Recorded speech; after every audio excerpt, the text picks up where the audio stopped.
જય ભારત, જય લોકતંત્ર. તો મિત્રો, હું આપને આપણા ભારત દેશના અને એમાં ખાસ કરીને ગુજરાતના જે કર્મચારીઓ છે એ કર્મચારીઓ કેવા નિષ્ઠા ઈમાનદારીપૂર્વક કામ કરે છે એનો તાદર્શ ઉદાહરણ આપવા માટે અત્યારે ઉપસ્થિત થયો છું.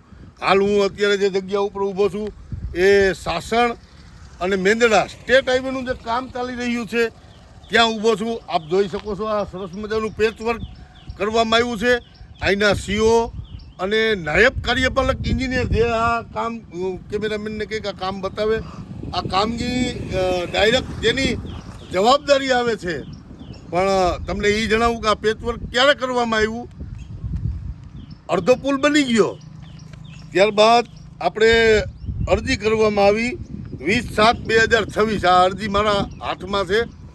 આ અરજી કરવામાં આવી ત્યારે જે આબેદા મેડમ છે, નાયબ કાર્યપાલક એન્જિનિયર, જેની આ જવાબદારી થઈ છે, એના દ્વારા આ પેચવર્ક કરવામાં આવ્યું. અને પેચવર્ક કંઈ કેવું છે આપ જોઈ શકો છો. આ પેચવર્ક છે, આ ખાડા ખબડા આ પેચવર્ક છે.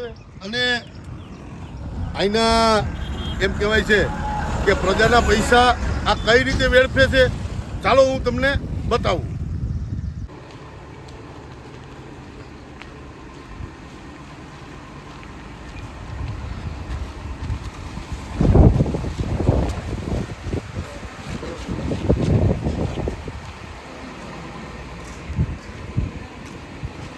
જો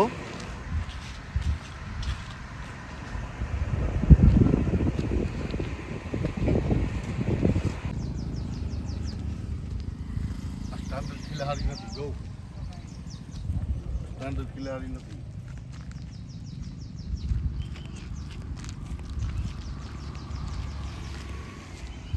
હું બતાવું તમને આ આબેદા મેડમ અને આપણા કાર્યપાલક એન્જિનિયર શ્રીની મહેરબાની નીચે આપણા પૈસે આપણા જે ભવિષ્યનું જે કામ નિર્માણ થવાનું છે એ કેવું છે. અહીંયા તમને બતાવી દઉં, આ ખિલારી આપવામાં આવી છે. આ ખિલારી બારોબાર છે. આ જૂનો પિલોર છે. જે પિલોર નવો બનાવવાનો હોય છે, આ જૂના પિલોરની માથે આ ખિલારી ફિટ કરવામાં આવે છે.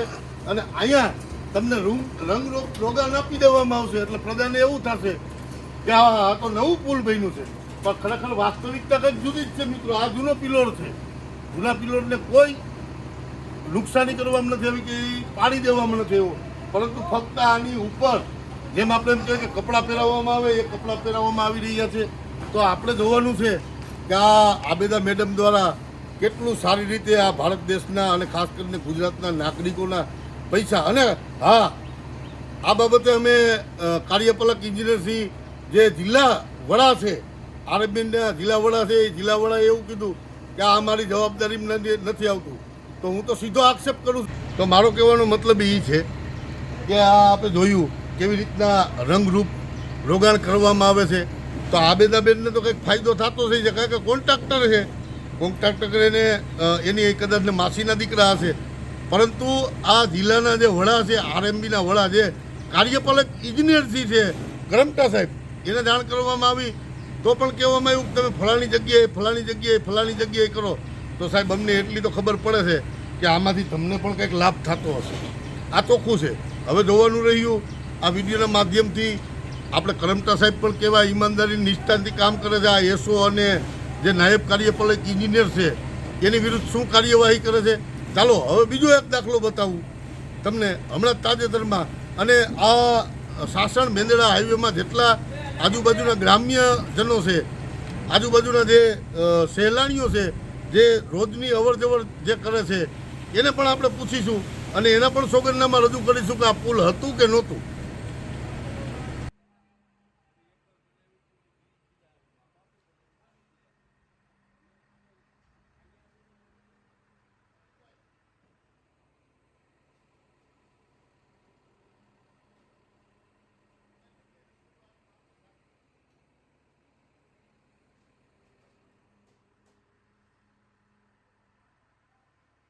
મિત્રો, હું બતાવી રહ્યો છું જે આ પુલ, જે વૈકલ્પિક પુલ છે, એ તારીખ 20/7/2026 પહેલાં નહોતું.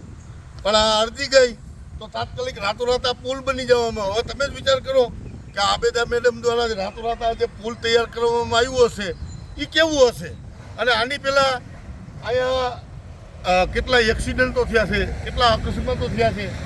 અહીંયા કોઈ પુલ હતું નહીં, કોઈ પેચવર્ક કર્યું નહોતું. એટલે આ કેવી રીતે કામ કરે છે એ આપણે જોવાનું રહ્યું.